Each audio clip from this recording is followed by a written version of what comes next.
So, ito Kenwood, no? AM FM stereo integrated receiver. So, stereo lang to, integrated to. So, ang ganda ng tunog nito.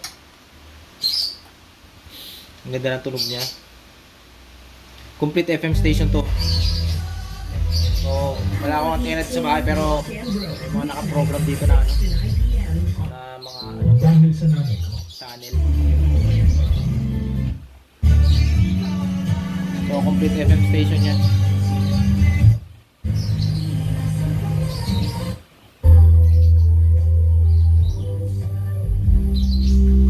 Ang ganda tumunog, may loudness.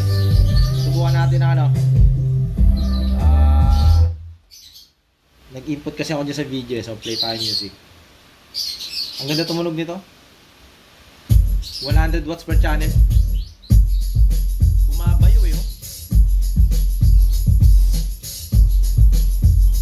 Ganda tumunog, oh.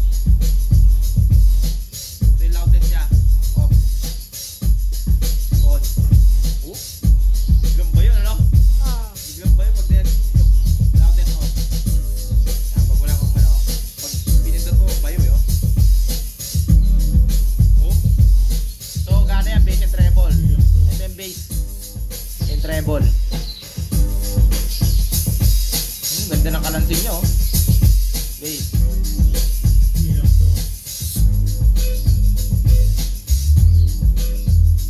Ganda tumunog. So, pwedeng sabay A and B. A and B lang yung ano, terminal speaker niya. So, ano yan 110 volts. 100 watts per channel. Pag naka-headset, marinig yung tunog pag naka-headset. Ganda yan tumunog. Nakinis pa. Standard size. Ganda tumunog yun.